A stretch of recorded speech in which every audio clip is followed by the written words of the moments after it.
Hello guys, this is your friend and we are back with a new fanfic. Which is what if Naruto had a harem of Tsunade, Kushina, and Mikoto part 1. And if you enjoy this fanfic then please press the like button and subscribe to my channel for more fanfic like this. And now let's start the fanfic. Fuinjutsu, the art of sealing, was esoteric in nature.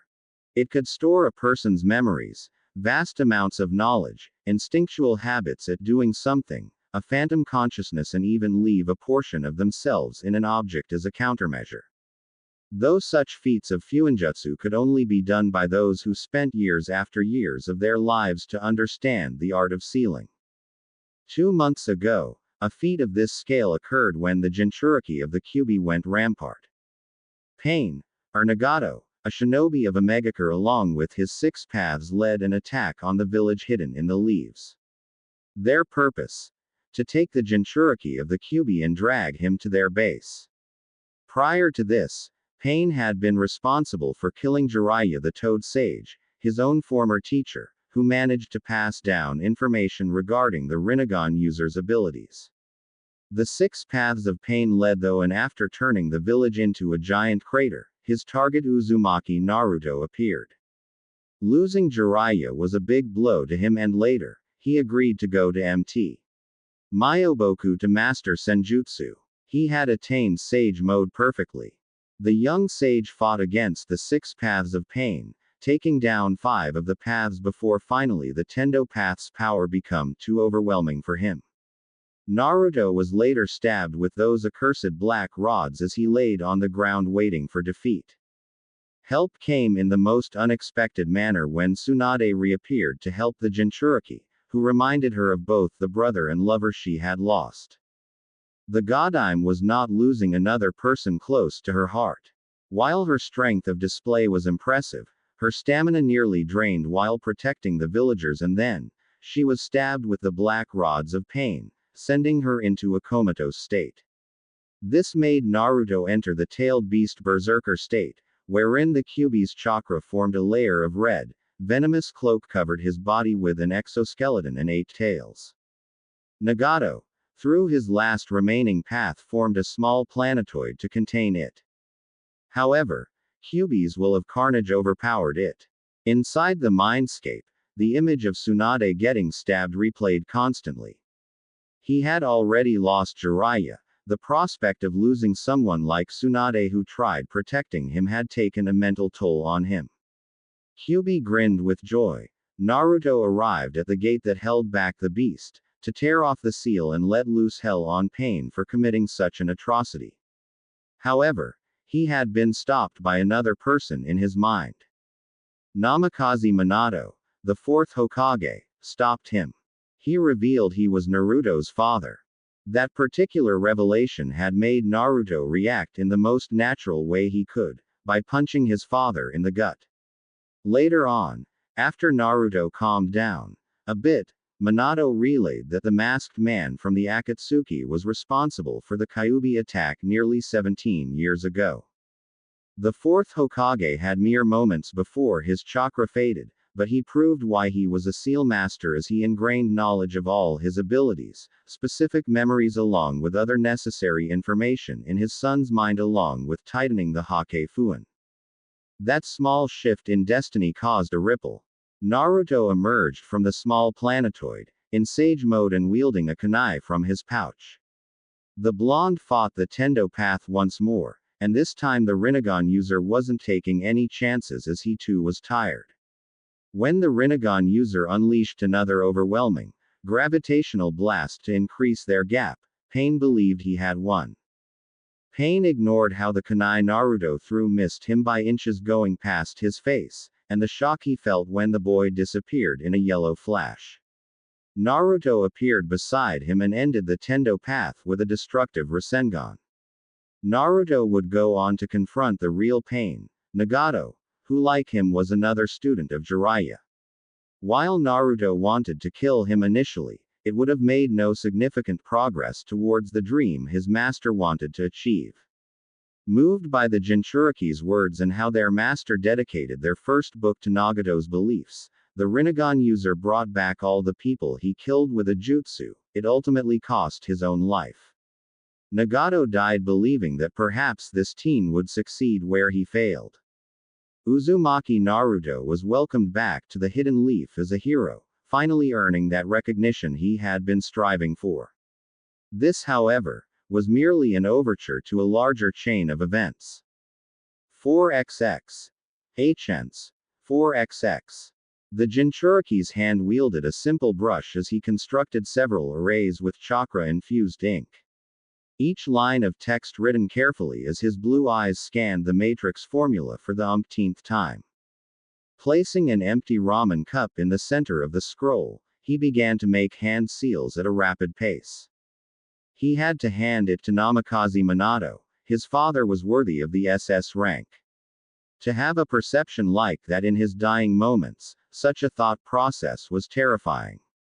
The memories he received also enhanced his knowledge on seals, tactics, jutsu, and overall bumped his mind to a higher level. Of course, there were some unique drawbacks, but he overcame them with some professional help.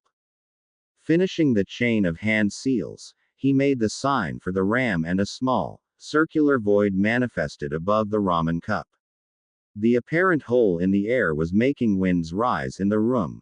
Everything inside the barrier, which Naruto had set up beforehand, was slowly drawing towards the swirling aberration inside the room. Naruto observed the 4 Hiraishin kunai and noted the added layer of seals on the other side of the hilt glowing. The blonde kept another kunai outside the barrier for an experiment. He noted how everything outside the bluish barrier wasn't affected. As Naruto channeled chakra to escape from the 4-walled barrier he set up, he failed utterly. Yada! Naruto exclaimed at his apparent failure. Happiness reverberated within him and he would have done a victory dance like his former master, if there wasn't a knock at the door. Urging the temptation to sigh and rip whoever the hell dared to disturb him in the middle of his mad scientist routine, he walked forward to answer. Yo! Said the guest. Book in hand, nose in between pages 32 and 33, Hitaki Kakashi waved his hand, lazily as ever. Sensei, Naruto said, his former twitchy frustration gone at the sight of his teacher. Kakashi did die. Not for a very long time, but he did. Naruto would cut him some slack. Hokage-sama called you at her office, the lanky man said. She said it's urgent. Naruto dragged the word, a peevish expression. How urgent, sensei? I'm sort of in the middle of making something tricky. A nasty grin had formed on his face after uttering the last word. Kakashi shivered at the look. The man remembered how his sensei and his wife would often have bouts of madness when it came to seals. He never questioned it because he had his own set of issues to deal with by reading porn. Moving his mind away from the past, he spoke, I'd hurry if I were you. I saw her sitting with no paperwork. Well, that doesn't sound so bad. And 3 empty bottles of sake. Oh shit, the blonde thought. A cold sweat ran down his spine. Tsunade with 3 bottles down indicated frustration. Frustration leads to anger, which lead to her socking him in the jaw, which he didn't complain much about. Perhaps he was a masochist like Jiraiya. Let's go then. Naruto stepped outside. Thankfully he was still wearing sandals and somewhat appropriate attire. As he closed the door behind him, ink appeared around the knob before spreading all over the wooden frame and disappearing. You know, Kakashi said as both started to walk away from the Namikaze residence, a house that the Yondaime was shrewd enough to build behind the Hokage monument. I never really pictured you becoming proficient at seals. Well, I never imagined you being Inu-san, Naruto replied, both of them starting run at a good pace. There was some distance to cover and reconstruction for the village was yet to start in full bloom. Well, Anbu aren't supposed to reveal their secrets, Kakashi said, indicating a smile with his enclosed, visible eye. Finally, both of them decreased their speed to a normal walking one. You just did. Touché, Kakashi muttered as they walked along. The copy ninja would have said more, had he not been distracted by the people flocking towards them. Each of them greeting Naruto, shaking his hand, gracious for getting the chance to speak with him. For Kakashi, this was an uneasy experience. While he may not have interacted with Naruto when he was a child, he did keep an eye on him whenever the former Anbu was in the village. Kakashi remembered the glares, the sneers, the curses, and the neglect. How they ignored his very existence, of their hero. How they glared at him for speaking to them, and finally, for even having the gall to live among them. Human behavior was a paradox at best. If these people were to learn of Itachi's true reason for massacring the clan, Log knows what they would do. The copy ninja could tell that Naruto was a bit peeved, even uncomfortable at times, with the amount of attention and praise he received. He couldn't blame the teen. This was the first time a large number of people began to see for what Naruto was really worth.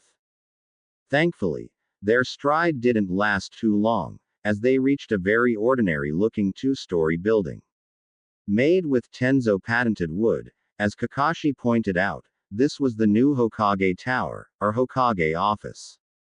The respectable elders called it a pigsty, before they were arrested, of course. That came as no surprise to anyone. It was just a matter of when and not if. Knocking at the door, Kakashi heard a feminine voice muttering, "Come in," and the white-haired man simply opened the door for his student to enter. "You're not coming in, sensei?" Naruto asked. "Well," Kakashi said, shrugging his shoulders, "I sort of know what this is about, but if there's anything out of the blue, let me know." "Right," Naruto said and was going to walk in, but Kakashi's next words halted him. "Also," the Sharingan wielder spoke with a low tone, "I'm sorry." "Huh?" Naruto turned around in confusion. "Sorry? For what?" "For everything," Kakashi said. Shame and regret present in his voice, as he continued, "I really should have been there for you. I looked up to Sensei a lot. I didn't realize how much I did until I lost him. And for that, I'm truly." "Apology accepted," Naruto said, as he closed the door with solemn expression on his face. "This might sound weird, but I kinda understand. I mean, some of Dad's memories showed just how down and out were after you lost your teammates. On top of that, you were in Anbu, so you were messed up in the head, even if a little bit. That said, I'm still a bit pissed at you, Gigi, and Ero Sennin.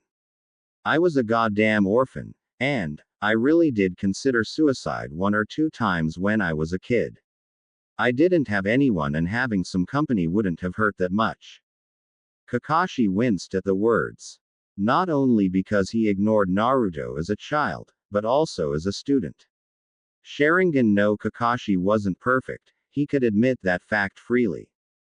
Teaching and doting on Sasuke to a certain extent more than his other students did prove that. All Kakashi ever taught Naruto was teamwork, surface clinging, and helped him finish the Rasenshuriken. Yet, the teen didn't hold an ounce of prejudice against him. That made it all the more worse. But, Naruto paused and the copy ninja met his eyes. The blonde, instead of scowling, smiled.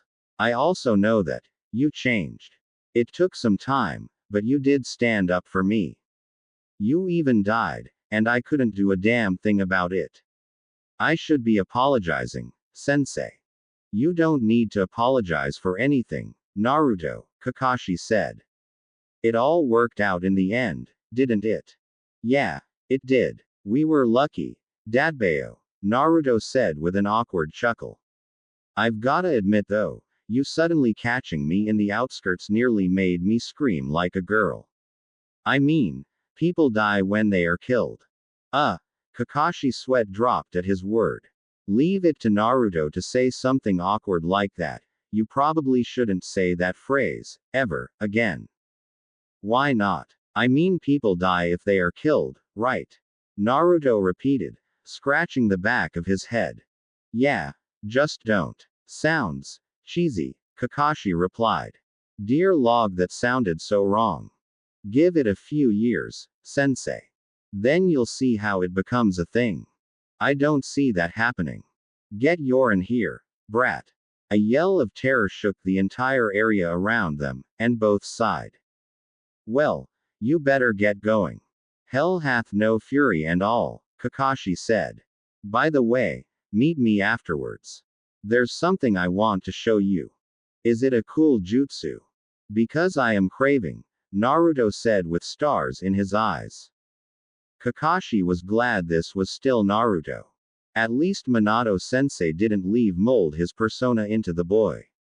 That would have been terrifying. Something like that. Yane, Kakashi said before disappearing in a swirl of leaves. He reappeared some distance away, as momentarily closed the famed orange book of lewdness and debauchery. He looked at his right hand and even today, Kakashi could still see Rin's blood on it. It was something he would regret for the rest of his life, taking the life of a comrade. But Rin chose her fate. She whispered the truth about what happened to her and why it had to be done. It didn't make it easier though. It took Kakashi nearly 17 years, but he was finally able to move on. The Sandame was right, Team 7 healed him. They closed that scar, filling that gap that was left from so long ago. All he could do from now was protect the younger generation, and if Sasuke didn't reform, his patience and mercy only went so far. A new war was coming. Bloody days and even bloodier nights would follow. Of that he had no doubt. Perhaps, Kakashi thought, a dark aura emitting from him as his eye darkened. Cold-blooded Kakashi needs to return. 4xx. Patience.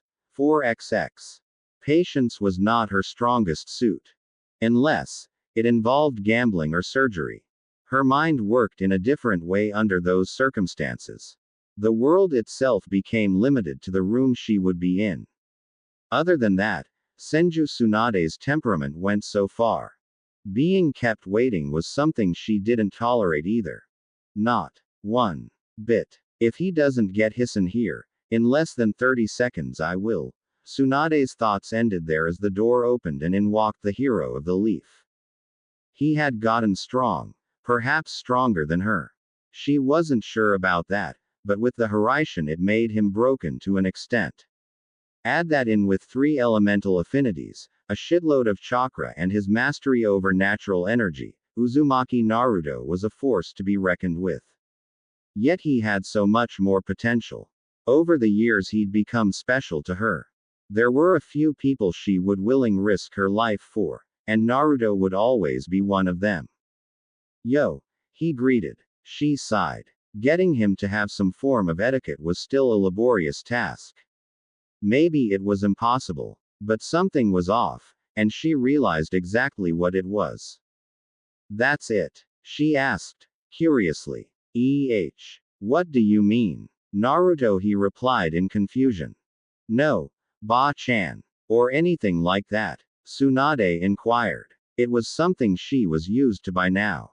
Granted, she was old, something she didn't appreciate one bit, and being reminded of it didn't help. But Naruto not saying it felt weird. I figured I'd give you a break from that, he replied cheekily. I mean, you just got out from a coma, so.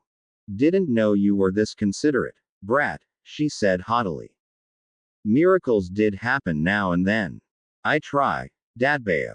I'm not as bad as everyone makes it out to be, Naruto mumbled, childishly. So what did you call me for? I'm working on this sweet new seal, and then I'll finally get to work on my other affinities. That reminds me, why didn't you focus on those 2 elements before? Tsunade asked. It was something that had been bugging her for some time. Kakashi is a good Raiden user and Yamato knew Sweden. Why go for futon? They did, but I wanted something that would make me stand out, he spoke, and in that moment Tsunade saw a true shinobi standing there. His voice filled with conviction. Plus, I've never been one for shortcuts. Except now, but even Dad's jutsu came at a price. I swear I had really awkward dreams, some of them were his memories. I have been officially scarred. Geez, kid, what did you see too? She stopped herself as it proverbially dawned inside her mind. Oh. Thankfully I don't have those dreams anymore. Ino and her mind jutsu thingy is awesome, Naruto said. Huh. Tsunade shrugged. So any reason why she's still visiting your house? Oh. Naruto chuckled, nervously. So that the memories don't mess with me again. Training leaves me tired. Datbeo. I see. So, why do you put up privacy and silencing seals, blocking out the sounds and obscuring the windows of your house? She asked, a mild glare on her face.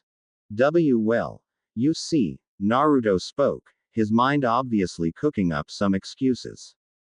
Tsunade wasn't naive, she knew the two were sleeping together if Sakura's rants were anything to be believed. While it was none of her business, Tsunade couldn't afford to have a super pervert on her hands, no matter how much she would miss her former teammate. Look, brat, Tsunade spoke as he finally stopped counting the number of excuses. I'm not one to say about what you do and who you do it with. But keep it in your head, she's a clan heiress. Not to mention I may have to put a restraining order on you seeing how girls seem to be throwing themselves at you. Oi! Ino isn't like that. He exclaimed, defending his fellow blonde. It wouldn't have happened if we didn't spend so much time together, and locking away intimate memories like that has its side effects. Besides, it's not like we're seeing each other or something. Watch yourself, Gaki. I don't want another Jiraiya here, Tsunade said.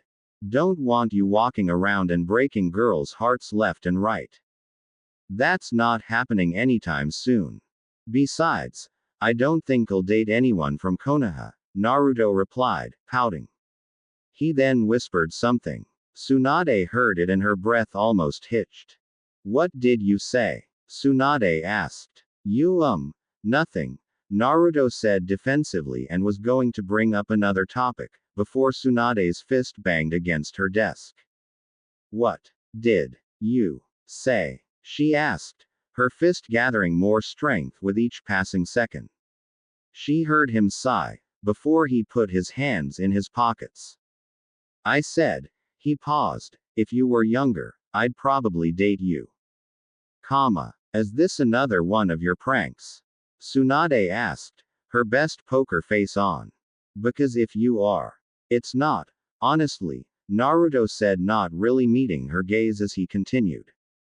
I mean being with Ero Sennin, you pick up some of his habits, if not all of them. And I sort of started liking older women more.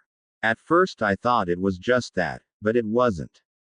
I sorta realized that most of the girls in my class were either fangirls or not serious. This is confusing. What I'm trying to say is, I like women that have their priorities straight. I mean, look at me. I'd probably need someone strong-willed, kind, loving, and bossy enough to keep me in line considering how much trouble I cause. He finished with an awkward chuckle, and closing his eyes. He didn't notice how Tsunade's eyes widened, how her cheeks had become pink before she cleverly hid it. You've become a smooth talker, Tsunade said, not meeting his gaze. Instead she opted to open a drawer and picked out a scroll. Unsealing the contents, it revealed a Chunin flak jacket. She then threw it at the unsuspecting blonde, with a considerable amount of force as he keeled over. Damn it! What was that for? He grumbled in annoyance. Stupid blonde men and their stupid honey-coated words making her see him in a different light. Must be the sake messing with her. There was no way in hell that he looked like a man with a charming look on his face when he spoke. That's your jacket. Congrats, you're a Chunin now, she said, and thankfully, he became distracted by it. That was good. Awesome, he said as took off his jacket, and once more, Tsunade cursed her mind. The blamed sake in her system made her notice how muscular his arms became. Hell, he shouldn't look that good with his hair flowing like that, and he had grown his hair too. Don't do something stupid, Tsunade, she told herself. This is Naruto. A brat. Minato and Kushina's brat. He's far too young. She fought those budding feelings back. While she was wholly abusing her intentions, the woman part of her refused the statements. It had been years since Tsunade had been remotely intimate with someone. While she was indeed old, her body wasn't, and she did crave something. Something she hadn't had in a while, and this idiot was sparking those flames again. Oh yeah, I'm going back to MT. Myoboku in 2 weeks, Naruto added all of a sudden, effectively derailing her thoughts. Much to her relief. What? Why? Tsunade asked. She couldn't let him find out about the declared war under any circumstance. She knew exactly how he would rush to the front lines if he found out. Well, my senjutsu training is finished, but there are a few more things I want to work on. I think I know why Kakashi-sensei called me today, Naruto said. Plus, time flows slowly there for some reason. At least I think so. Anyway. Tsunade spoke. There's something else you should know. What? The Raikage's brother, Killer Bee, is the Jinchuriki of the Hachibi. He's mastered the full power of his Biju, she continued.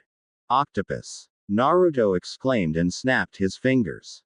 So he's the guy Sleepy Toad Geezer Sage was talking about. I'm going to ignore that, mostly because it doesn't make any log-damned sense, she said. Anyways, you're going meet up with him and the trip will take a little over a month. But how? I need to go back to the Toad's place. There's something I want to try. If you let me finish. Plus going back and forth will waste so much time. Sure, I have to meet this octopus guy, he's going to help me and all. You're not listening, are you? But there's so much more I can do in between, and oh my log, don't hit me with that table. Naruto squeaked. He wasn't ashamed. Manlier men had squirmed before Tsunade's monstrous strength. It was not every day one could claim they were threatened by the legendary sucker promising to give a concussion. Seeing the desk drop with a thud, the room shook with a violent aftershock. As I was saying, Tsunade said, her eyes closed with anger. The trip will take over a month, and you have your own plans, but thankfully there is a solution. What? Teleportation. Naruto quipped. Please hit me, he requested. With pleasure, Tsunade said, closing the distance between them and bopping him on the head, which was enough to make him hit the ground. I'm going to be honest. I enjoyed that far more than I should've. Yeah, no doubt about that. Naruto got up, nose bleeding, and his jacket went from pure green to sporting spots of red. Oh great, now my Chunin jacket of authority is tainted. Do you live in your own world? Well, the seas aren't made of broth and it doesn't rain ramen from the sky. So, no, he said and felt Tsunade's palm settle over his nose. A green glow emitting from it, and a small warmth encompassed him. Wow. Yeah, my mystic palm is a bit different from Sakura's and Shizune's, she replied. It's because of the chakra nature difference. Not that, he said the moment she stopped healing him. It didn't take that long regarding his freakish healing rate. I meant your hand. It was really soft. Did you really mean it? She asked, her gaze moving away from him. Yup. Soft as silk. Know that, you stupid idiot. She paused for a moment, her voice low. The other thing, about me being younger and you. Well, yeah, Naruto said, you're probably one of the few I'd ever want to date. That or someone like mom. I mean, she seems like someone who could keep someone like me in line. Developing a crush on your mother, huh? Tsunade smirked. No, he denied. The pink on his cheeks said otherwise. Okay, maybe I did. But can you blame? She's gorgeous with that red hairs of her. Dad was lucky. I mean, she's probably the most beautiful woman I saw, just like you and your amazing hazel eyes. Charmer. Now get, she said and motioned for him to leave. Before he could, she spoke again, almost forgot. Naruto. Yeah. He stood up and faced her, almost as tall as her now. 3 years with Jiraiya had been good for him, in addition to the added growth the Kyuubi's chakra had on him. You know what? She said. I don't fall MMPH. Naruto couldn't finish as he felt a pair of soft lips over his own. The Naruto of old would have frozen. Taught by Jiraiya, he could only follow his master's advice and go with the flow. As their lips caressed each other's, Naruto opened his mouth and soon enough his tongue met with Tsunade's as they fought for dominance, before finally separating for some time. He incoherently said, breathing a bit raggedly. Flash to your place, now, Tsunade said.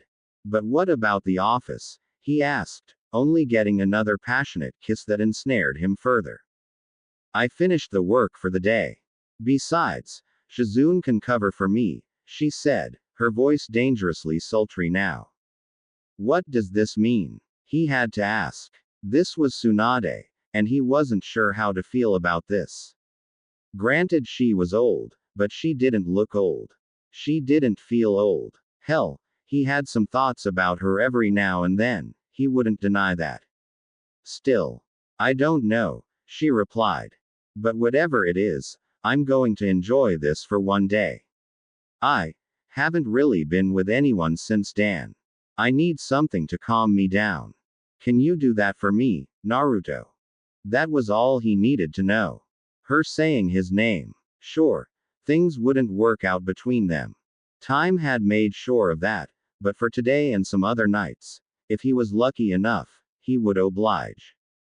Sure, he said, sure that the perverted sage in heaven would be proud. And with that Naruto and Tsunade disappeared in a yellow flash, appearing in his house. In the bedroom, conveniently enough. It didn't take long for them to heatedly take each other again, but once Tsunade's kimono-styled blouse came off, he thanked the gods of all that was eki and hentai, as Jiraiya taught him. And the log, always the log. I see it, Ero Sennin, Naruto said as he looked at a topless, blushing Tsunade. Her magnificent chest waiting to be ravaged, that near-death beating of yours did not go down in vain. Hey, she said, in an almost shy voice yet having some sass in it. What the hell are you looking at? The most beautiful woman in the world was all he could say before Tsunade pulled him by his shirt. He only noticed now how his parents' picture frame was facing them. I'm sorry, but this is worth it. 4xx. Hence. 4xx. Pain, everywhere, Naruto groaned out, with all the strength he could muster. Oh, that's just weakness leaving the body and karma working its charm, said a beautiful red-haired woman. Her violet eyes twinkled with mirth upon seeing the teen sit up, cracks resounding with his movements. Karma has nothing to do with it, Ka-chan, Naruto muttered as he held his ribcage. Sure, the whole thing was in his mind, but being slammed around with Kushina's chains was not nice. Now he knew how the Kyuubi felt during their fight when the beast was held down. The poor, big incarnate of destruction. Well, I wouldn't have done that if you hadn't slept with Tsunade, in my room. She yelled, her hair flickering wildly. It was eerily reminiscent to how the Kyuubi's tails would menacingly float. Do you have any idea how much awkward it was watching my little baby plunge himself into a woman decades older than him? Technically speaking, her body doesn't age as long as the seal is in effect. That's not the point, Databane, Kushina said, her fist manifested chains to emphasize the yet-to-be-said point. You turned out a lot like Jiraiya. Honestly, having with someone even before you're married. Really? Naruto questioned. What do you mean?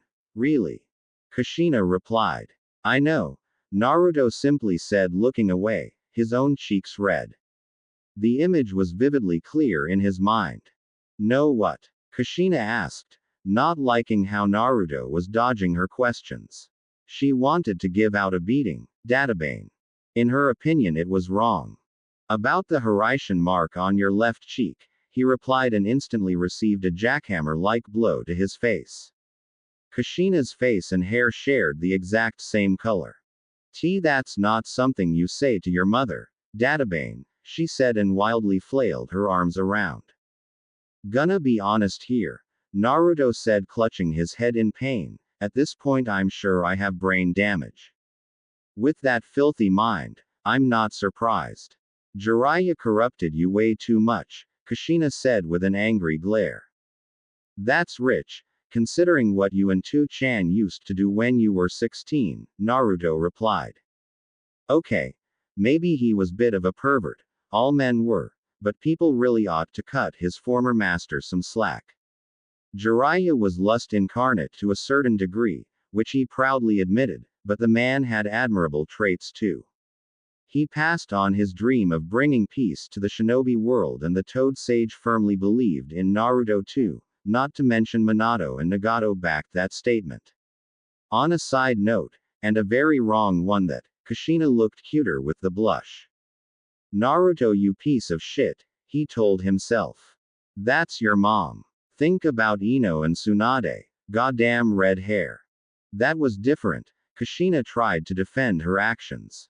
Oh yes, having in the Uzumaki Mask Temple was different, all right, he said, and this time dodged the blow. Ka-chan, stop it. I'm pretty sure I'm beyond the whole lecture thing, Dadbao. Maybe, but it's my job to keep you in line, she said with a depressing aura while sitting down. I don't want my only son to turn into a lech. Don't worry about that, Ka-chan, Naruto said as he sat near her. The thing with Tsunade was unexpected. As for Ino, well, that just sorta happened. I mean, I know Tu-chan didn't want to give me those memories, seeing how he had a human-sized claw through his stomach at the time.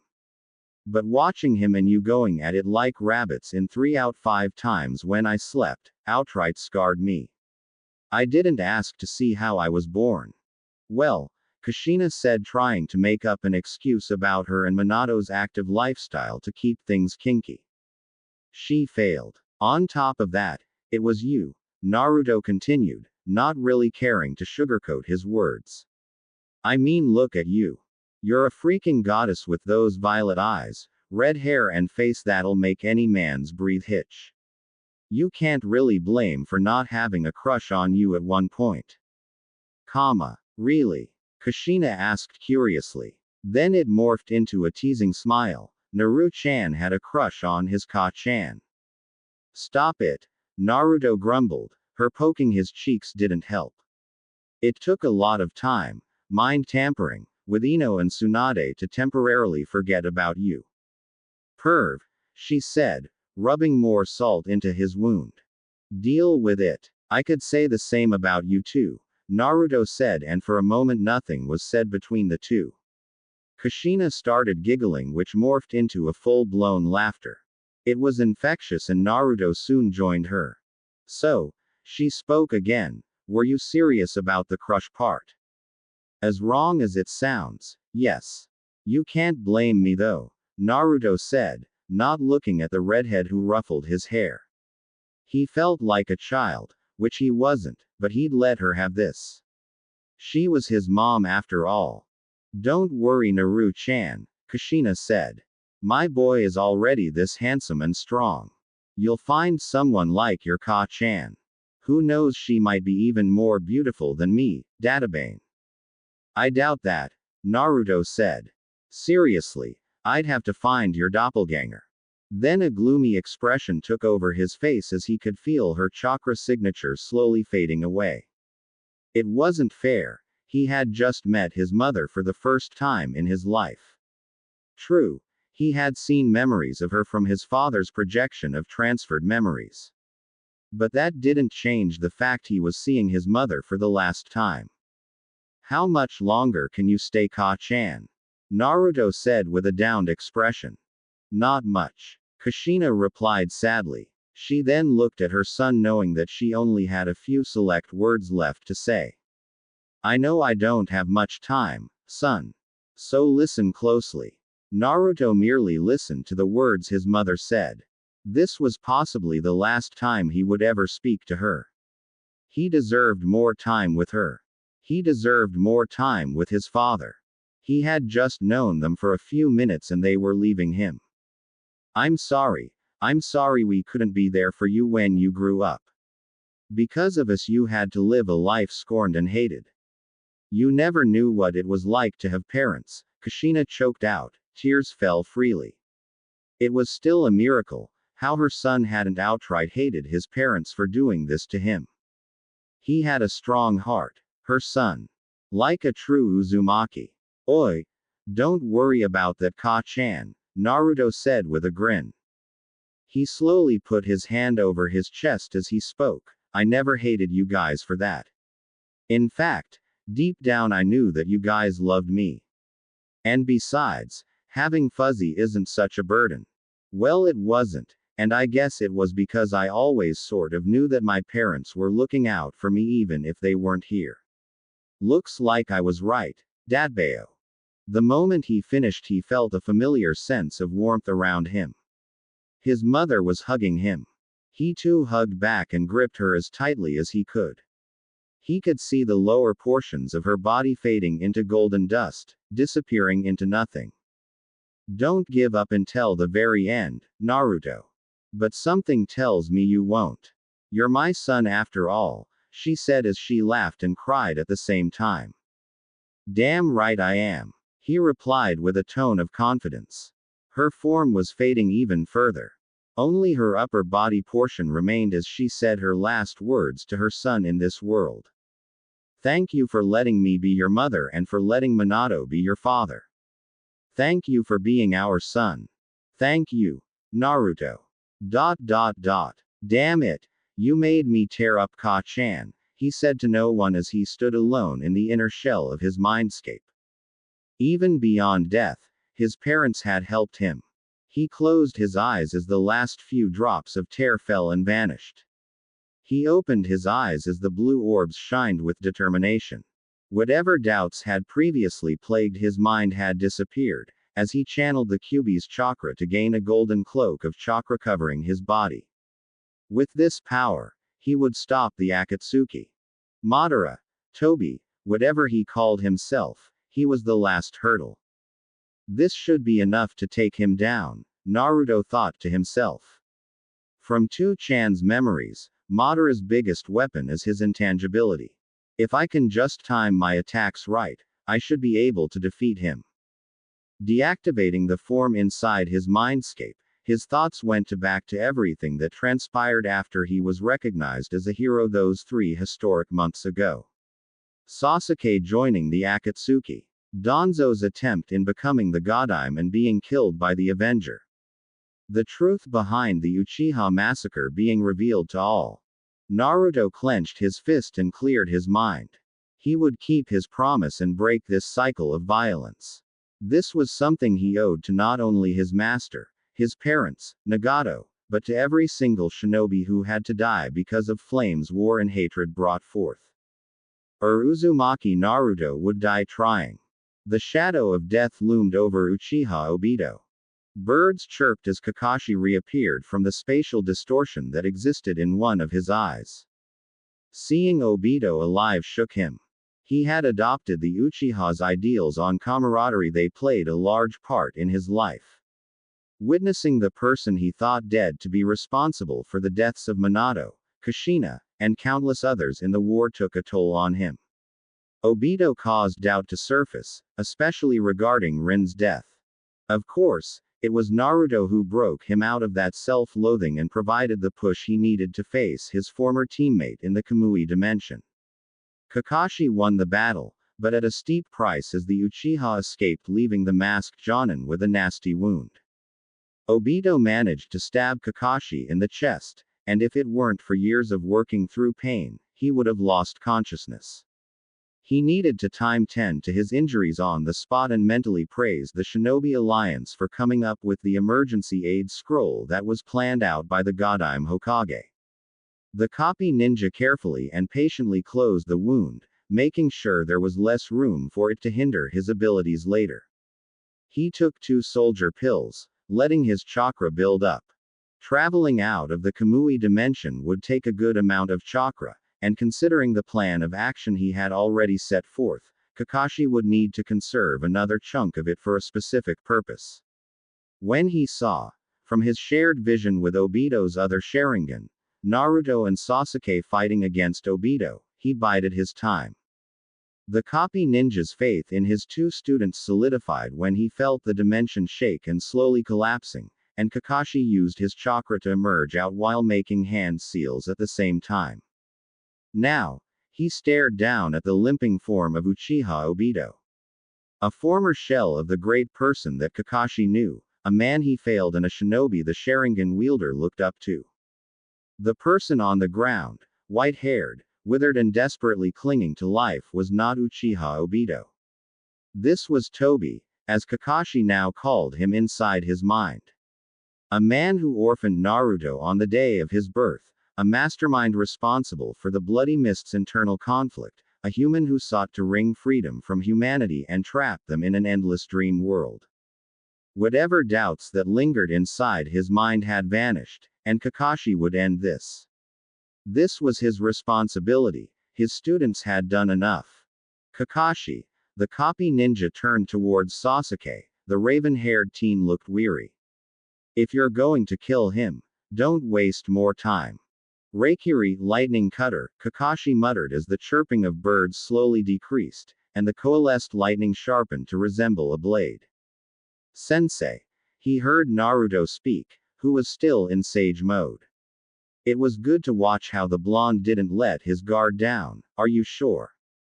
Yes, the copy ninja replied, his voice firm. This person isn't Obito, not anymore. You two have done enough, now rest. Seeing Naruto nod and Sasuke following him gave Kakashi all the confirmation he needed. The Jonin looked at the withered, white-haired man, his body slumped against the cold rocks a few steps away.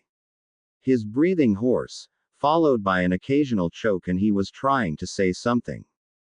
Kakashi, he muttered out. What the hell are you waiting for? I want you to look me in the eye when I end you. I want you to realize you were wrong. That all this was for nothing, Kakashi replied. He heard laughter. It was empty and Kakashi could hear the hopelessness in it. He saw how the former Jinchuriki finally began to shed tears as he continued his chortle. It went on for some time before the broken man spoke. Bakashi, he said, and for a single moment Kakashi faltered. The image of the broken man was replaced by a cheerful teen wearing goggles, adorning a stupid expression on his face. Memories hammered their way into the copy ninja's mind as he repressed them.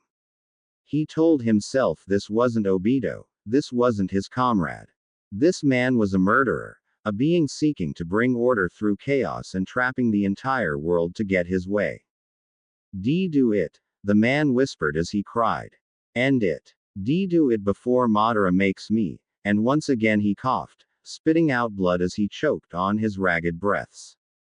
Once more, Kakashi faltered. He had been preparing to be the cold-blooded killer he was back during his Anbu tenure, but it seemed that staying with Naruto had rubbed off on him a bit. Before Kakashi could say anything, his eyes witnessed a black ooze making its way out of the ground. A face could be seen, its eyes white as a smile could be seen on the sludgy creature. Black Zetsu, the copy ninja thought. But it was supposed to be imprisoned by the Hiraishin squad unless they caught a clone. And no, Obito weakly rasped out, as Kakashi saw the shadow-like being extend its body-like fluid as it latched onto the downed Uchiha. Kakashi knew it would be too late by the time he covered the distance, yet he still dashed forward as the lightning cackled menacingly. The world narrowed down for the copy ninja, his Sharingan eye focused on Obito and Zetsu as he rushed. However, he stopped himself when he saw Zetsu disappear when a yellow flash. For a single moment, he saw a silhouette of an orange-clad person appear and just as quickly disappear with the shadow-like creature. Kakashi, Obito spoke, his tone barely above a whisper. Do it, please. 4xxHNSWH4XX. Sasuke. Birds chirpled as the Uchiha's lightning-encased sword pierced through the flesh of Black Zetsu. The Avenger's Chikudo cut clean through its back and into the earth, pinning it to the ground. At the same time, Naruto weaved through hand seals before he slammed them on the ground. Black letters spread across the ground Zetsu was lying on, a seal made specifically to harden the ground and not let anything pass through it. The black creature's hiding in surface jutsu was similar to Orochimaru's, and Jiraiya had developed a seal for it specifically. The pedo snake's retreat technique was a tricky one, and this seal was one of the few ways to negate it. Naruto was now glad he had kept copies of all the perverted sage's techniques on MT. Myoboku. Of course, Sasuke's sword helped too. But it was his seal that kept the escape artist in place. Yeah, badass him. I knew I sensed someone else here. Thanks to your last little surge of malice before you jumped Obito, I was able to sense exactly where you were. Naruto spoke, a cheeky smile on his face. At first I was confused cause your chakra felt a bit like the Jubi's, a bit like Shodai Gigi too. Then I noticed how you kept moving around but I couldn't see anyone. Mind explaining that bit? Naruto, what are you doing? The blonde didn't miss annoying tone in Sasuke's voice. We have another thing to take care of. Give me a minute. Stop having a stick up your for once, the blonde snapped back. The Uchiha glared, grunted and looked away. Naruto mentally congratulated himself for shutting up his former, soon-to-be-again teammate. He faced the malleable thing again and continued, now, where were we? You think you scare me, boy? It asked, and the blonde could feel the condescension in his, its voice. Soon, Madara-sama will get to him, and when he does, you're all doomed. For someone who's going to be trapped in a dream world, you sure seem eager about it, Naruto said, his mind ridden of all his former amusement. Even Kurama's saying the same. Hell, he says that your chakra seems familiar to another person. Naruto saw how Black Zetsu's face suddenly looked flabbergasted. Granted, there weren't exactly solid facial features, but the blonde did pick it up courtesy of Kurama's emotion sensing service. Listening to a beast now. Here I thought you were different. Oi, Naruto, Kurama spoke in his mind. The Kyuubi no Kitsune, a sign of death to all, but a newfound friend to the blonde, continued, he's getting nervous. Yeah, I noticed, Naruto said in his mind. Something doesn't feel right. No need to take chances. Kill him. 6 months ago, Naruto would have immediately shunned such a thought. But Jiraiya's death and seeing the true hurdles that his father faced as a shinobi, not to mention his own experiences, proved that there were just some people who could never be helped. There were some who could only get that many chances. Zetsu was not one of them. Hell, Naruto still had plans to kill Obito if things went south. While the former Leaf Nin did have regrets, tons of them, he was still a threat, the sole reason why Naruto was an orphan. He wasn't perfect. Far from it, the blonde was just as flawed as anyone out there, and his mercy, large as it was, did have its limits. Alright then, Naruto spoke, Sage mode still activated as his right hand showed the kanji letter for sword. One puff of smoke later, the blonde had a katana in his hand. Unsheathed, the hamon on the edge of the blade seemed to exude menace. The near silver gleam reflecting off of it certainly didn't help, and with a swift motion Naruto stabbed it into Kuro Zetsu's shoulder. A writhing muffle of pain was heard, as the near-invisible coat of wind surrounding the blade proceeded to slash further into the flesh. Black blood oozed out of the victim, as Naruto mentally had a conversation with Kurama. They were yet to be recharged from their scuffle, which had lasted for more than 12 hours apparently. Fighting on the battlefield in a war truly did mess with perception. In their small chat, Kurama guided Naruto to say something to Zetsu. It was just a hunch on the Biju's part. Nothing more than that, but the Kitsune was pretty damn sure it might bring out a reaction. Probably. No promises, Kurama said in his mind, just to ensure of that fact. Stupid fox. Kagaya. Naruto said, and almost immediately Kurozetsu's head snapped up to meet his. The blonde grinned. Hit that on right on the nail, Datbayo. Naruto. Sasuke spoke, his eyebrow raised as he still held the Chikudo streaming lightning to paralyze the creature. Who's Kagaya? Well, according to Kurama, Naruto said before he pulled the blade out of Zetsu's shoulder. She's a goddess, or the closest thing to a real goddess. Quote. Elaborate, came the swift reply from the Uchiha. You heard of the Sage of Six Paths? Naruto asked, and took the raven-haired teen's silence as his answer. Well, apparently Kagaya was this sage's mom. Oh, and she's also the Jubi. What? The Uchiha questioned. Naruto couldn't blame Sasuke for that. He himself found out, now no less. If Kurama was a little more cooperative from the beginning, he could have known this shit beforehand. Damn foxes and their pride. They would be the death of him one day. Getting a bit over yourself now, Naruto, Kurama said, a bit, dangerously. You know what? Maybe I'll just stop holding sage mode and. Oi! Naruto mentally yelled while trying to keep a calm facade. Though if one were to look closer, the beads of sweat and throbbing nerves on the blonde's face looked amusing. Not now, especially since Shadaime Gigi is fighting Madara Tem. HMPH, the Kyuubi no Kitsune grunted, quite uncharacteristically if Naruto was to guess. Fine, but after this I want some peace and quiet. Also, you're going to change this place. A sewer is not worthy to accommodate someone as great as me. Are you listening? Sasuke's voice shook him out. Clearly the raven-haired teen was getting tired of waiting. The jerk. Right, Naruto said, the Jubi is the tree combined with Kagaya. Apparently the old hag is much stronger than the Rakudo Gigi and his brother. He had a brother. Yeah, Byakugan wielder apparently, Naruto said with somewhat of an amused tone. Makes me wonder how much of a bitch she was. Shut up.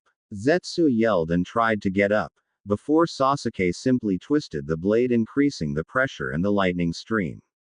Yet, the defiance in its eyes didn't waver as it spoke, Mother is far above you humans. Yup. The Kyuubi spoke, I was right. This guy, thing, whatever the he is works for Kagaya. If what Oyaji, old man, said about her is true, you need to finish this Naruto. Even with me at full power, you wouldn't be able to beat her. And that, Naruto mentally replied, is all the incentive I need. Did he want to take on a goddess that Kurama didn't want to fight? No chance in hell. The old him, he'd rush first and ask questions later. Now, he needed to think a bit carefully before going in all guns blazing.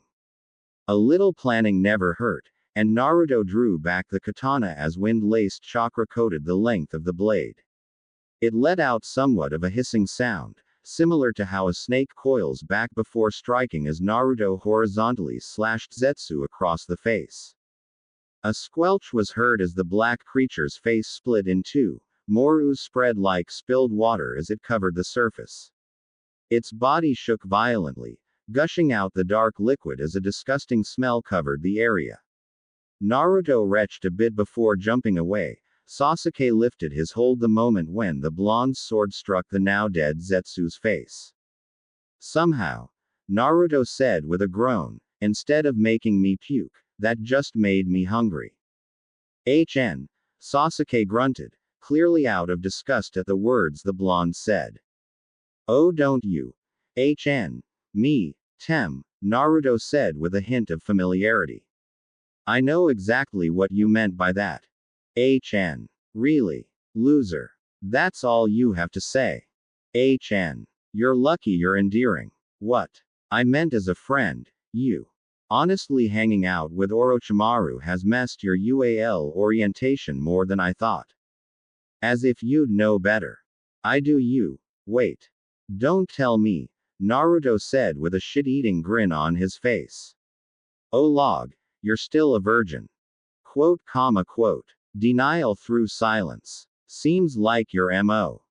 Quote, comma, quote. Wait, you're not. Who? When? Quote, comma, quote. Seriously. You're just going to ignore me. Quote, comma, quote. Fine. Be murky. Whatever else they wanted to say to each other was left unsaid as they both heard footsteps approaching them. Neither the Uzumaki or Uchiha could claim to have seen Hitaki Kakashi this tired of everything. His right arm painted a dark red, as warm, sticky liquid fell from it to the earth. Kakashi then lifted said arm and opened his fist. A single eyeball rested in his bloody hand, lavender and purple draped on it with concentric rings spreading all over the eyeball.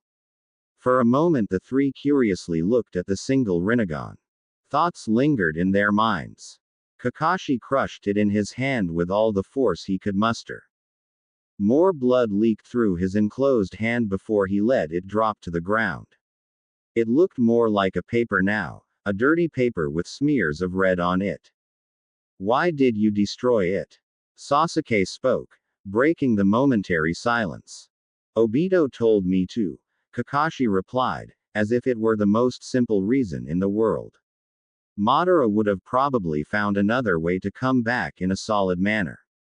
That's not a bad thing.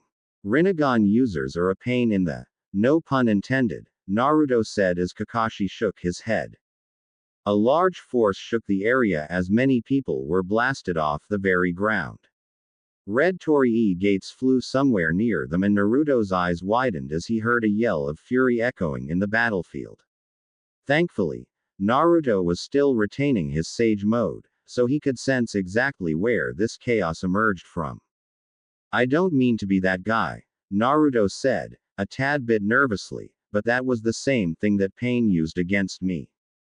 Madara, Kakashi said as all three of their eyes looked at the direction where Madara and Hashirama were still fighting. The landscape, of course, had changed due to the freakish nature of their battle capacity, and from the looks of it even the Edo Tensei were slowly running on empty as neither of them saw giant humanoids made of blue ethereal chakra or adamantium-like wood not roaming around. We need to seal him, Naruto said as he prepared to launch off. We need to come up with a plan first, the voice of Senju Tobirama said as he arrived, with Namikaze Minato-san's one arm. Yondaime and I previously got close, until he used that repulsion technique. All my Hiraishin kunai around that area are gone too, Minato added, his tone grave serious. I'm low on chakra at the moment, Sasuke said, and it was true. The Uchiha had used up a lot of chakra in the fight against Obito in his Jinchuriki form and Naruto himself was a bit tired.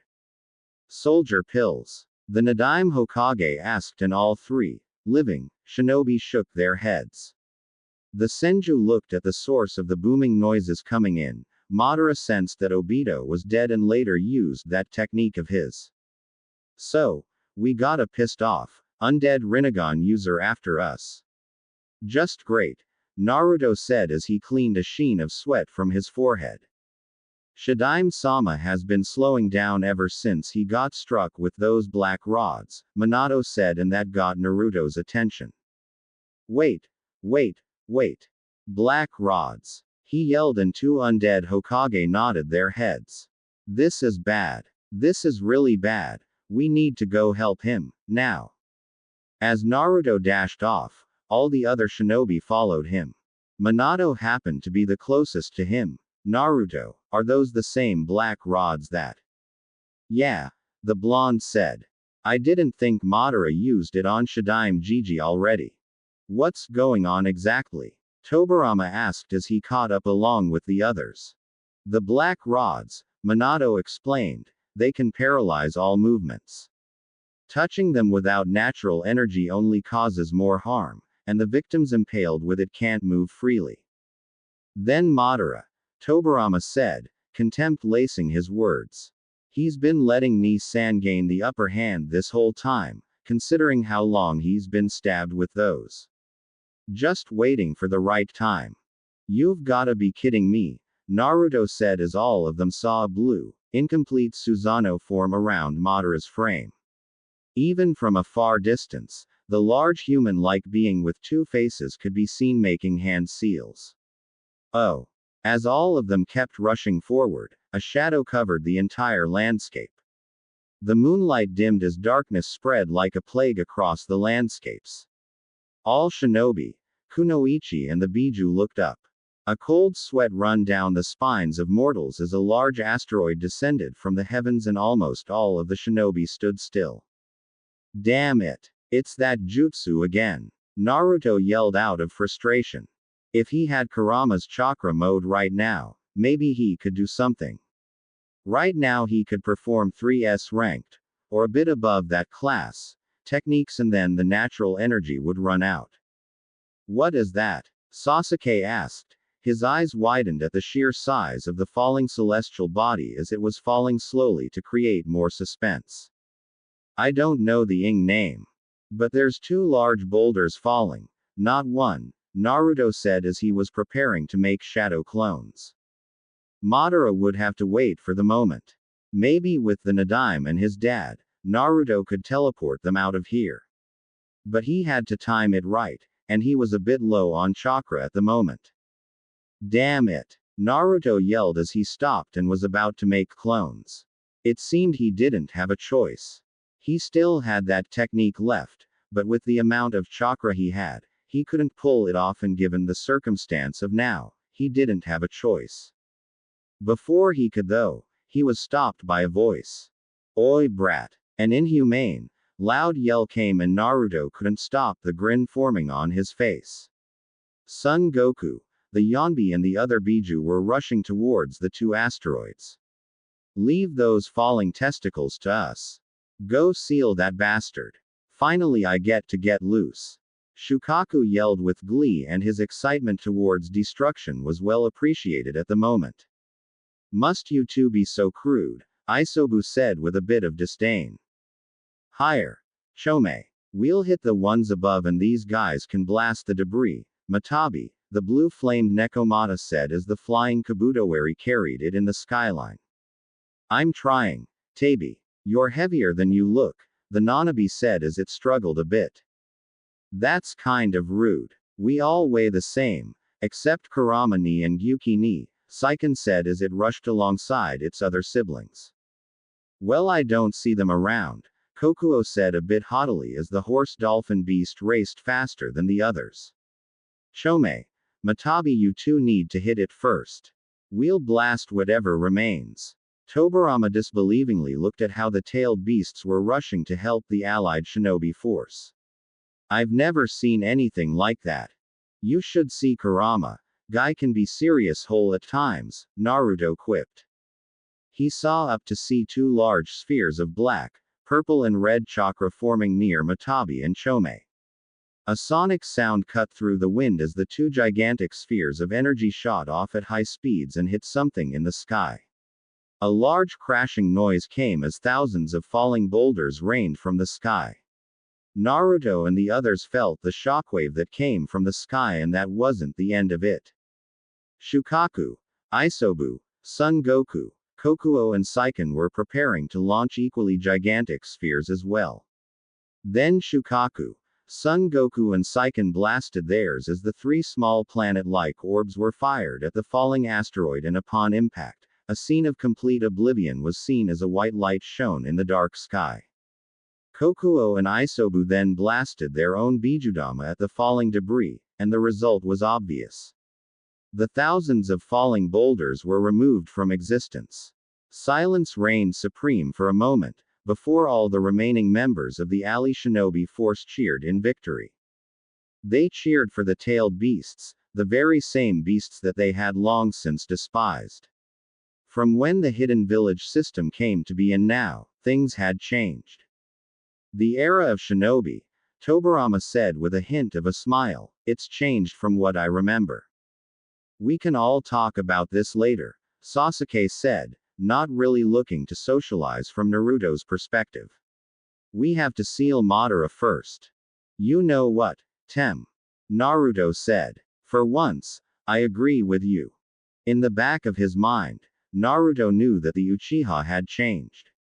Cold and antisocial is what came to define Uchiha Sasuke. The reason behind why the blonde had unyielding faith in Sasuke was simple. Itachi's reanimation had successfully used the Kotoamatsukami on the Avenger, after Naruto used a contract seal to break Kabuto's hold over the former Akatsuki member. I feel like killing myself now, Sasuke added as an afterthought. Log damn it. Tem. 4xxhnswh4xx. Stupid beasts, Madara said with contempt. I'll have to change my plans for the moment. You're not going anywhere, Hashirama said, his Edo Tensei form riddled with the black receivers. The Shadaime made the ram seal once more. Our time has long since passed, Madara. There's no need to bring back our ghosts here in the now. You're still blind as ever, Hashirama, the undead Uchiha said. Madara then made a ram seal and the Mokuden user felt a foreign chakra seeping into his circuits. His entire body buckled under the weight as his Edo Tensei frame cracked like glass, skin fell off like paper as Madara walked forward. Standing in front of the now kneeling Senju, the ghost of the Uchiha spoke. You honestly think this alliance between the villages will last? You're even bigger fool than you were back then, Madara said, disappointed at his rival. You're wrong, Hashirama spoke with stoic determination in his eyes. This generation is different. They're the dream we once sought to complete, Madara. Why can't you just accept it? Speaking to you is pointless, the Uchiha said as a black rod emerged from his palm and pierced into Hashirama's chest. It's only a matter of time, Hashirama. I will achieve my goal.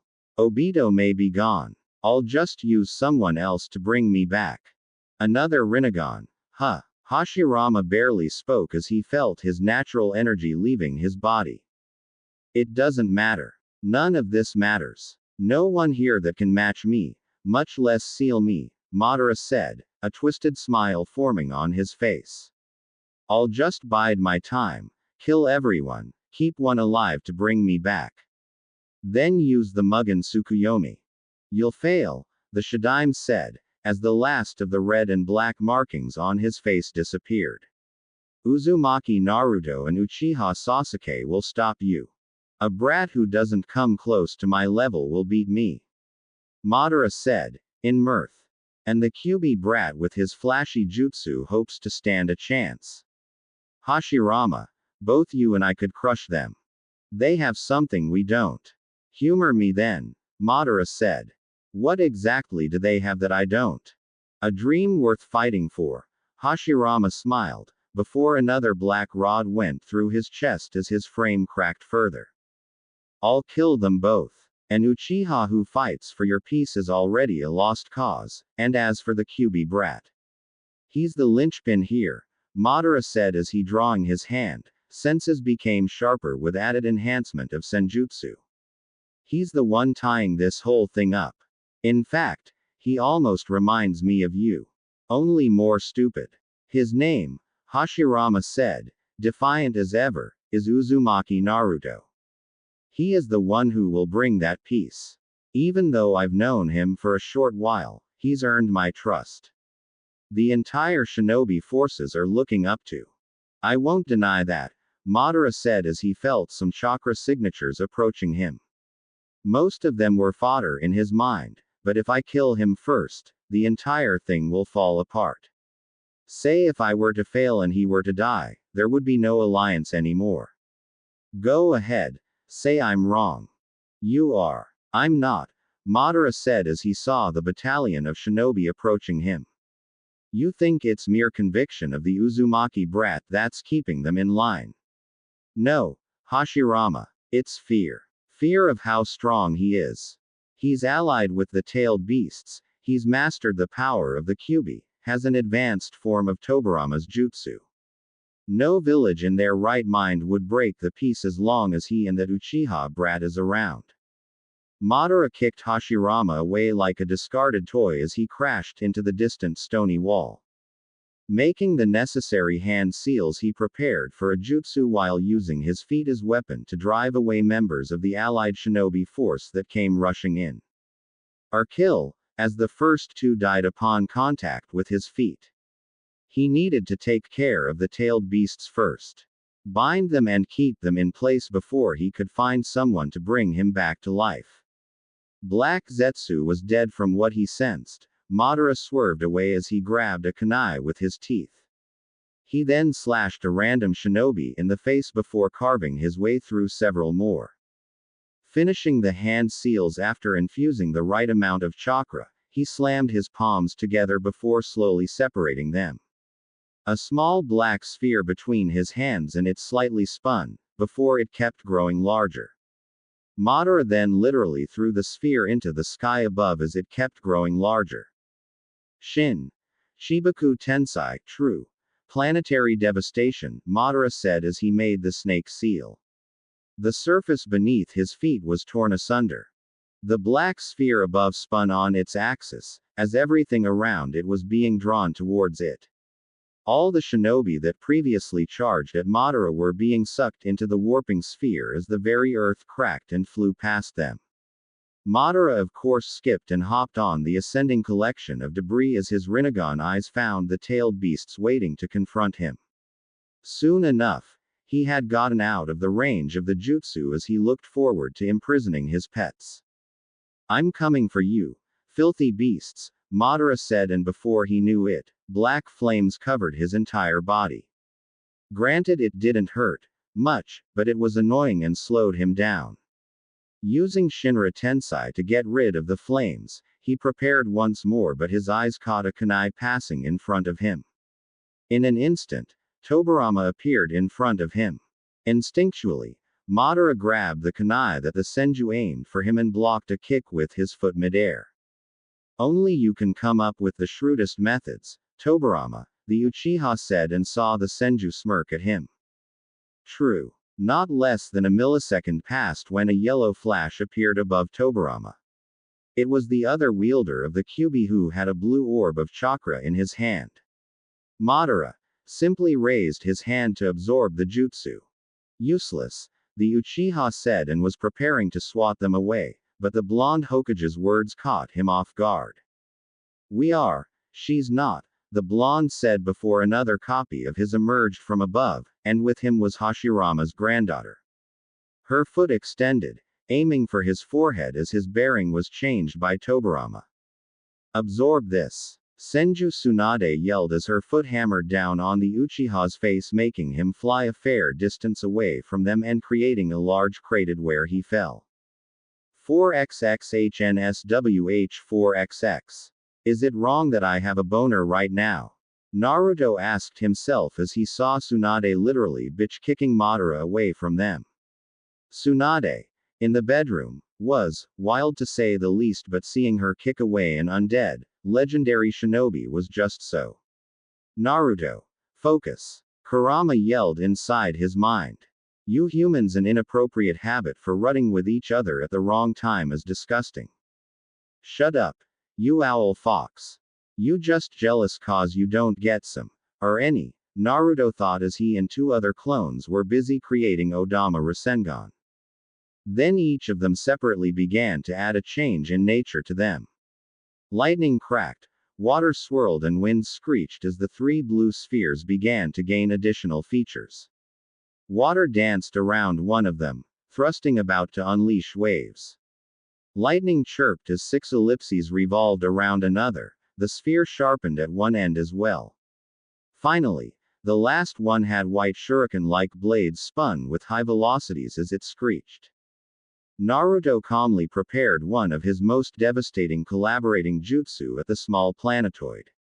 Once he was in launching range, he prepared to unleash it, knowing full well that some shinobi may die from the effect of it. But it had to be done. Sweden. Odama Rasen Hahenryu, water release. Giant spiraling ripping torrent. Raiden. Odama Rasen Rakurai, lightning release. Giant spiraling lightning bolt. Futon. Odama Rasenshuriken, wind release. Giant spiraling shuriken. All three jutsu launched simultaneously as they went with high speeds towards the moon-like structure, cutting through the debris and unfortunately some bodies before finally hitting the black core of Madara's jutsu. A large explosion occurred, as the shockwaves shook the area around it for 2 whole minutes before it settled down. Then all the flying debris in the air fell down along with the shinobi who were smart enough to somehow evade the falling boulders. I am taking a vacation after this, Naruto panted out, his sage mode finally running out of juice. He sat down and saw Sasuke munching on a soldier pill. Where the heck did you get that? Swapped one off someone nearby, Sasuke said as he swallowed the pill. A look of dissatisfaction crossed his face. It's not enough. Naruto and Sasuke saw how Madara had gotten up and was now fighting against the Five Kage, the Biju and so many others with his Susanoo. It was frustrating to see just how powerful he was, but Naruto noted something when Sasuke spoke. Is he slowing down? Sasuke asked. Yeah, he is, Naruto said, but it wasn't slow enough as Madara revealed his own set of black flames to kill so many around him. Oh great. He's got black flames too. Naruto, Sasuke said as he got up. Do you have anything that will work against him? Just one, Naruto said, and Uchiha noted the grim tone of his voice. Will it work? It will, the blonde replied, and Sasuke nodded before bolting off towards where Madara was. Purple aura surrounded the Uchiha as his Susanoo came to life and went straight for Madara. I don't have a choice, Naruto told himself. Oi! Naruto, Kurama spoke. Are you sure about this? You do realize what'll happen to you. I know. And I am not looking forward to it either, Naruto said with a sad smile. What'll happen to you? I don't know. Never really died before, Kurama said. But you will come back, right? Eventually. That's good, Naruto said. After all that shit you've been through for so long, it'll be nice to get some respect. I don't need respect. All they need to do is fear me. Oh, don't you start that shit again. Fine. Kurama, can you lend me some chakra, one last time, buddy? I don't have enough, nor does my other half. We need more time. It's a shame we don't have that, the blonde said, dishearteningly. Well, I guess I could always. Now, hold on there, Kurama cut him off. You're just going to give up. Honestly, no, I was thinking of pulling off a self-destructive jutsu, but last time I checked, I'm not that artisan explosion guy, Naruto said with a deadpan expression. Well, glad to see you haven't given up. As for the chakra problem, leave that to me, the Kyuubi said as it took in a deep breath. Minions, give the idiot your chakra. Ah. Naruto clutched his ears from the sudden shout Kurama gave. What the was that, Kurama? It hurt my body more than I thought. Not now, fleshbag, Kurama chided. I know all of you heard me. The kid's got a plan that'll work. So whatever the hell you idiots are trying to pull off, stop it and lend the kid some chakra. Before Naruto could say a word, his eyes caught a reddish-orange-like glow emanating from the battlefield. It looked like smoke, if he was to be honest, fast-traveling, highly concentrated smoke that was aiming right for him. Oh shit. Don't dodge, Kurama said, making him halt his action. That's pure Biju chakra coming in, foreign one no less, and if I don't adjust it properly, well, you're going to shit yourself. You're kidding about the last part, right? Naruto asked, half expecting it to be a joke. The vermilion-hued fluid was getting closer to him. No, Kurama replied. Now, squeeze your butt in. 'Cause this is going to be more painful than that time you drank expired milk. Oh, fuck. Naruto yelled as the foreign chakra hit him with full force and was entering his body. Pain was the only thing he could feel right now. His flesh was on fire, his nerves became ice, and his mind was on the point of breaking.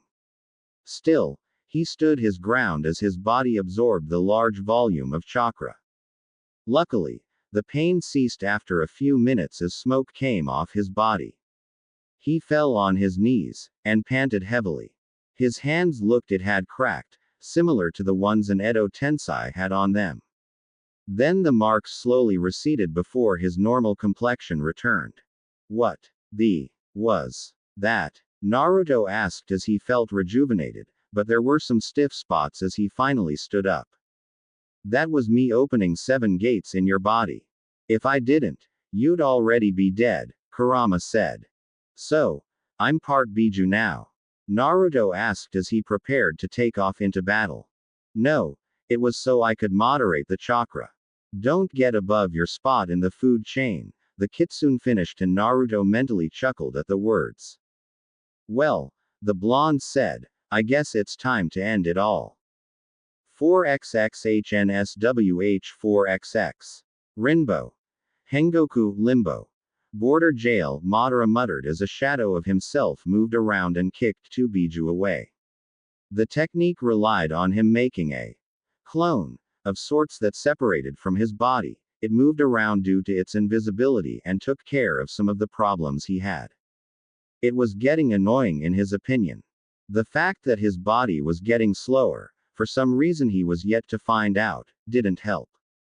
The Uchiha brat was putting up a good fight as well with a complete body Susanoo. The ghostum that his eyes had the same chalk tomo as his, hence the fluid movement in his stance. Madara's Susanoo, much to his inner shame, had been destroyed by the Biju when all of them decided to barrage him with 7-tailed beasts bombs at full power. On top of that, the brat with the Sharingan was causing him problems with Enten. Of course he stopped that technique by showcasing his own versatility with Amaterasu. Then came the children cage who were escaping his grasps with the help of Tobirama and Hume, the Kyuubi Jinchuriki's father. As much as Madara wanted to unleash Tengai Shinsei or Chibaku Tensai, his chakra started to become rigid whenever he used too much of it. The ghost had honed his chakra control for years, and there were very few who could even hope to match his level. Yet, this day was starting to wear on him. The natural energy did come in handy when dodging the attacks, but it still wasn't enough for him. Sasuke rushed forward with his Chikudo, the blade going straight for Madara's heart. The ghost, having lived through enough battles, sidestepped and let the blade pierce his arm. Pain was nothing new to Madara, and with his other hand, he gripped the blade, not letting the young Uchiha escape. Your eyes, Madara said as he looked directly at the raven teenager. They're similar to mine. I wonder if we're related by more than just blood. The only reply the ghost received was Tobirama coming in from the side and almost managing to slash his torso. Once more Madara managed to evade the attack and he could use his shadow again. Channeling chakra to his Rinnegan, a clone of himself exited from his frame. Draped in white, the clone pushed away all his other attackers as Madara focused on Sasuke alone. Shame. Here I thought your eyes could see the truth, Madara said as he yanked his arm forward and pulled Sasuke closer. A black receiver emerged from his palm and was going straight for Sasuke's right eye, before the young Uchiha disappeared in a yellow flash and a puff of smoke. The undead Uchiha hit nothing but air as some anger slowly built up inside him. This momentary lapse in attention didn't make him notice how 4 tri-prong kunai were buried into the earth around him, albeit somewhat of a fair distance away. Kekai Shiho Fujin, 4 corners ceiling barrier, a voice said as lines of seals emerged from the kunai and went upwards. More lines emerged until a dome surrounded the area, a silver-like layer of chakra coating the layer as Uzumaki Naruto appeared there. He was still going through hand seals as he threw out 4 scrolls at the same time. The parchments of paper were laid out as every single letter glowed with a blue light. Kekai Konran Jikuken. Sanrenshiki, triple layer. Space-time disruption barrier. Naruto finished his 3 layers of blue chakra emerged inside the dome and went straight through the ground. He sighed in relief. Phew. Well, that takes care of that. Uzumaki Naruto. Madara said, his voice not having the same calm tone as he did throughout the entire day. The Uchiha's frustrations were drawing to an all-time high as he looked at the grinning blonde. At your service, Naruto said with a salute. To the Jinchuriki, he was a bit surprised at how relaxed he was, considering what he was about to do. Perhaps it was the finality of it all that kept him composed. Things could only end one way now. You're turning out to be quite the thorn, Madara said as he walked forward, his eyes outright glaring at the blonde as he noted how his allies outside were yelling at him. Did the brat intend to face him alone? It was almost insulting. Even Tobirama and that other blonde were shouting at him. Seemed that the barrier did end any and all attempts to use a teleportation jutsu. That meant, the brat wouldn't be able to go out either. You're actually going to face me alone, Madara said after seeing the blonde nod. For a moment, he stood still before he began shaking. Then the laughter could be heard. The world saw Uchiha Madara laughing his heart out. It was purely maniacal to some. A few even feared the sight of him doing such an act. Are you looking down on me, TT Ibeo? Naruto asked, an annoyed expression on his face. Instead, all he heard was more laughter. He rushed the Uchiha, who laughed a bit more, before blocking the blonde's punch and the kick aimed for his face, which missed. However, Madara's smirk faded when he felt something invisible hit his face and was driven back by the impact. His Rinnegan eyes searched for what hit him, and found nothing. It must have been something similar to his shadows, but there was nothing present. Not so funny now, huh? Naruto rhetorically mocked the Uchiha. He went after Madara again, and much to the blonde's chagrin, the undead shinobi kept dodging all his attacks while throwing the best counters Naruto ever saw in his life. Even with the clones, which were being dispelled. If it wasn't for Sage Mode, all those strikes would have landed due to the small time frame they acted in. He couldn't use Chakra Mode right now. If he did, he could end up fainting anytime, and the jutsu he was setting couldn't have him do that under any circumstance. For now, taijutsu and diversion was all he could pull off, and so far it wasn't bad. Until Madara started to clinically murder all his clones with precise strikes to their vital points. Then both of them simultaneously landed a punch on each other before backing off. Some blood drew from Naruto's lips, as he noted not to get too close to the Uchiha. Not now, at least. However, Madara was getting frustrated. Not because of how skilled the blonde was, no. The boy had some talent, but it wasn't enough to take him on. His Edo Tensei body was acting more strangely. His movements were becoming restricted and the chakra flow was more haphazard than before. Having trouble, are we? Naruto said before closing the distance between them both along with more clones. Each blow cancelled the other out, before Madara extended his hand. The blonde and his copies were wise enough to go back up, but Madara's next words rendered it useless. Bansho Tenon, heavenly attraction of all creation, the Uchiha said as gravity pulled the Jinchuriki and his clones towards him.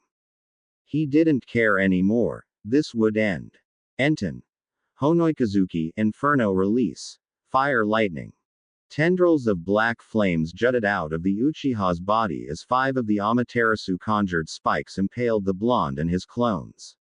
Each of them dispelled, except the original, and Madara saw how a chakra arm formed on the blonde's side as it held the black flame in place. Ha! Naruto yelled as his fist hammered against the shocked Uchiha, breaking his face as the Uchiha fell on his back for the first time. Naruto got down on one knee, as he deactivated the chakra arm. He thought in pain, I didn't expect so much backlash from just a simple usage. So, Madara said as he sat back up and looked at the blonde. Tissues of particles forming to complete his jawline again, using that form isn't helping you anymore. That just makes it easier. Speak for yourself, Naruto said with a small chuckle. It hurt to laugh at the moment, but he needed to keep it up, just for a bit longer. I see you're slowing down as well. You're not moving at the speed you were when you faced the 4th division. Madara said nothing, but the small widening of his eyes gave Naruto the opening he needed. That attack was slow too. From what I saw moments ago, you were throwing around black flames like they were spare change.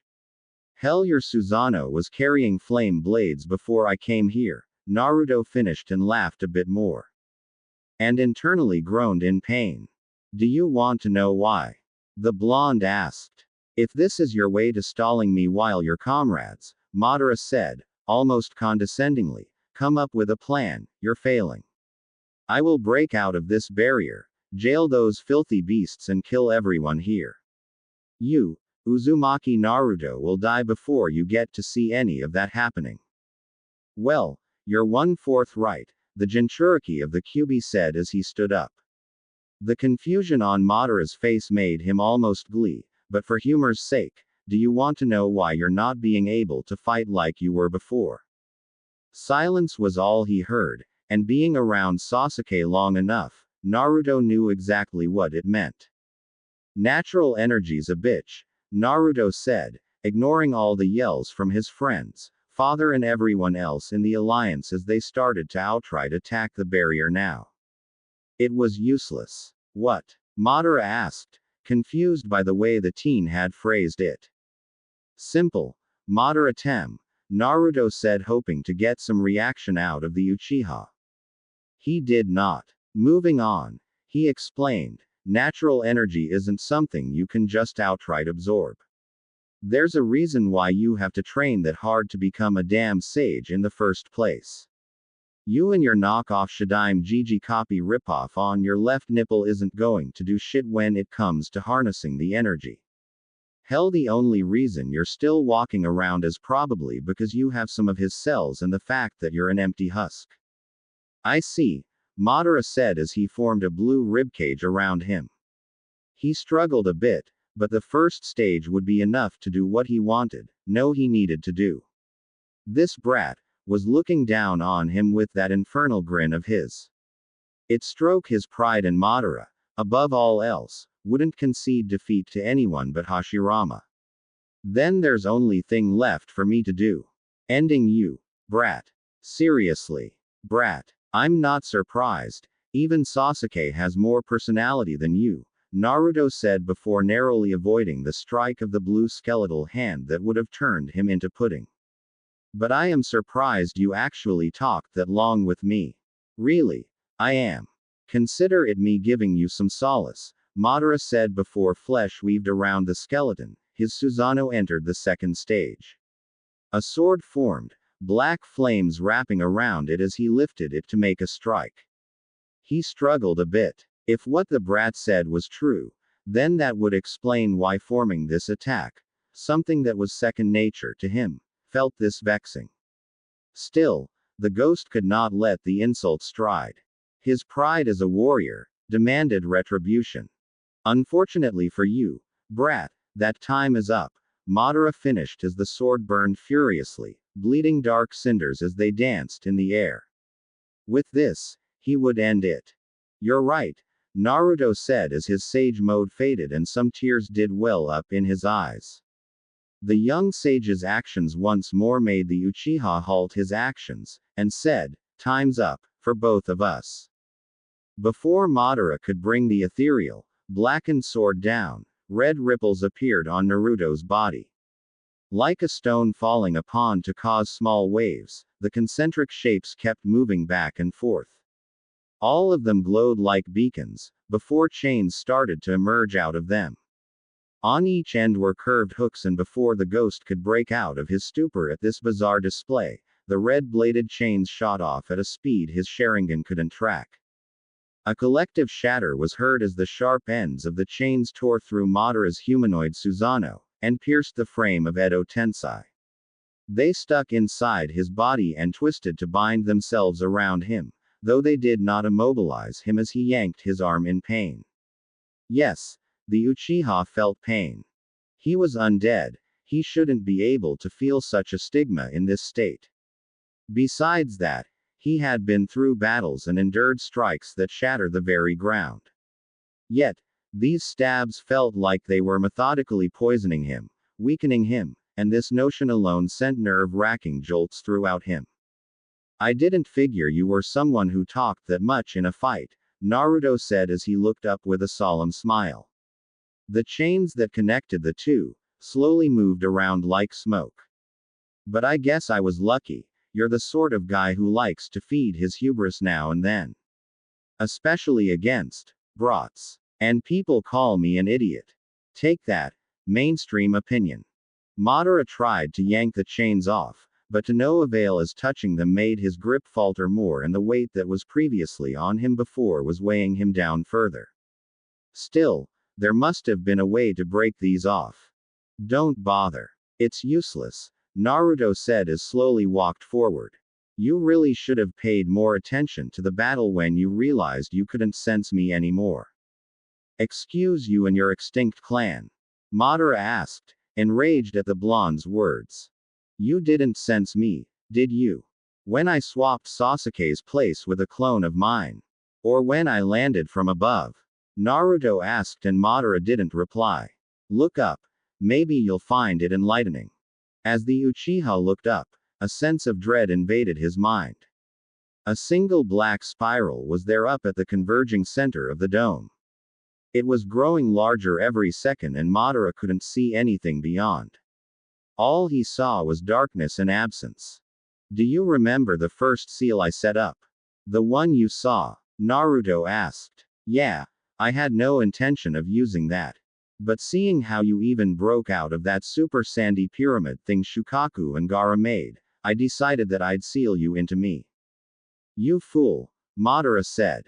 You're going to seal me inside you. Do you even know what would happen?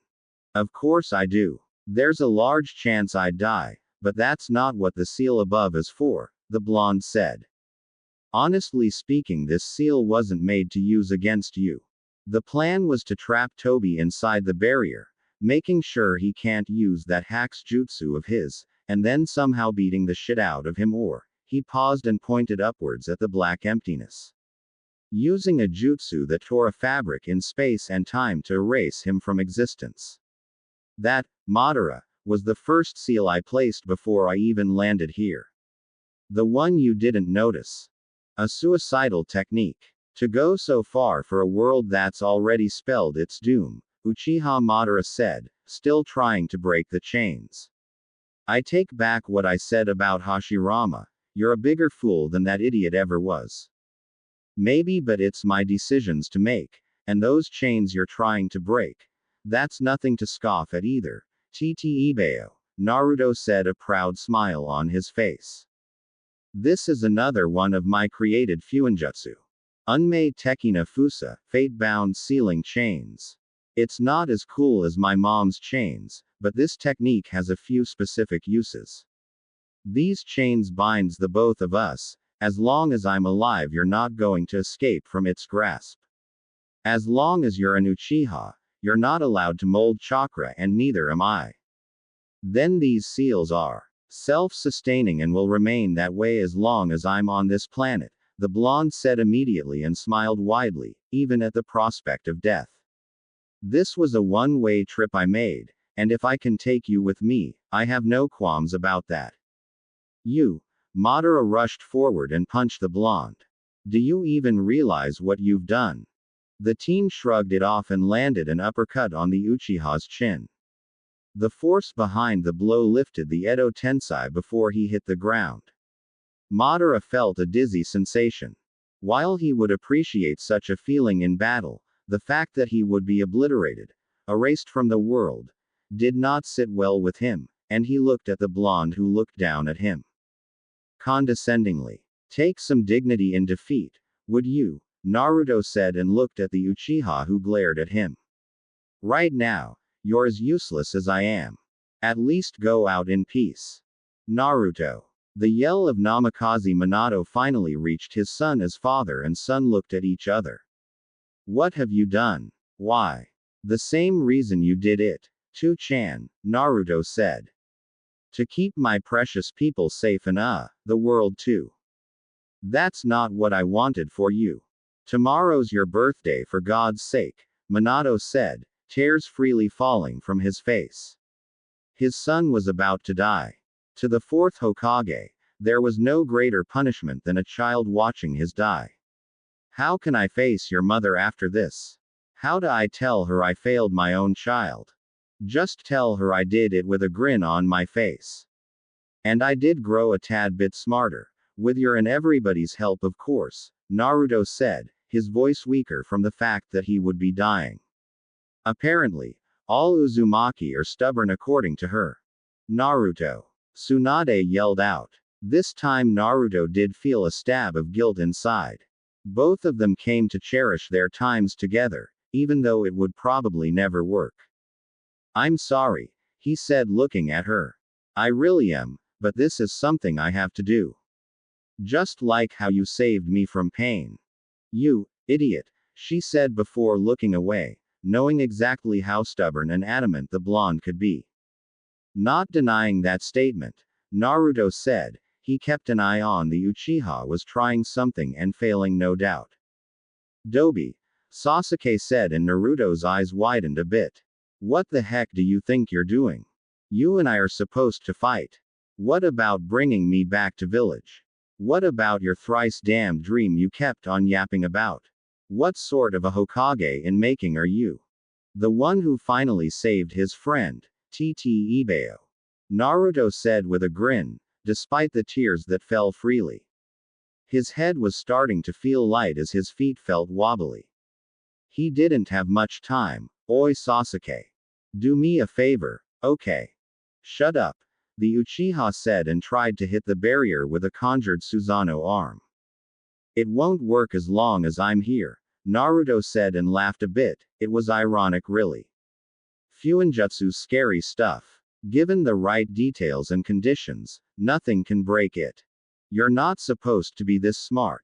You loser, Sasuke said and looked at the blonde who was laughing and crying at the same time. He saw how Naruto reached for something in his pouch, and for the first time since the massacre, the young Uchiha felt sorrow. A soul-scratched out headband rested in Naruto's headband. The blonde showed it to him and spoke. Promise kept. Tem, Naruto said, throwing the headband towards the sharp prong of the kunai. Inside the seal, winds picked up as Madara no longer fought further and stood still, accepting his fate. I can't even use Izanagi because of these accursed chains, Madara said as he looked up at the void which grew larger. Yeah, I didn't know something like that existed until I saw that creepy Danzo guy use it against Sasuke. I would have never come up with that loophole about the whole Uchiha bound thing too if it wasn't for that fight, Naruto said, and the Uchiha stared at him impassively. Funny thing, these chains won't actually work without the presence of that big hole up there. Well, it's not exactly. Ha ha. Funny, but get what I'm saying right. This jutsu, what happens when you go through it? The void? Madara asked, curiosity getting the better of him. Unique ninjutsu or fuinjutsu always interested him. If this was his last moment, may as well end it on a note better than last time when he slumped forward to death. Even if it was conversing with a brat, who smiled far too brightly for his taste. I don't know, Naruto said as he felt being drawn towards the swirling aberration. But I know this much. I can never come back here, at least in theory. This is a door to somewhere and the trip would probably kill all passengers. A suicidal technique through and through. But considering your stubborn drive, it's useful in that sense, Madara said, his face showing no emotions. What's the name of the jutsu? Well, I had to study a lot for this, Naruto said as both he and the Uchiha were drawing near the endless darkness. So I only came up with a name that sorta seemed fitting instead of coming up with a badass title like I usually do. And that is Shihaizen Shumoku, Event Horizon, Naruto said as both of them were about to enter the darkness. That's not a bad name, Madara said before both of them became absorbed by the void. The internal area of the barrier became pitch black for an entire minute as everyone stayed on their toes. Then the darkness lifted and the barrier shattered as everyone rushed forward. All they found were the 4 Hiraishin-marked kunai, some blood on the ground and a scratched Hitai-8 stuck to the edge of the tri-pronged blade. October 10th, The day this shinobi world would remember is the day of the hero. The day Uzumaki Naruto gave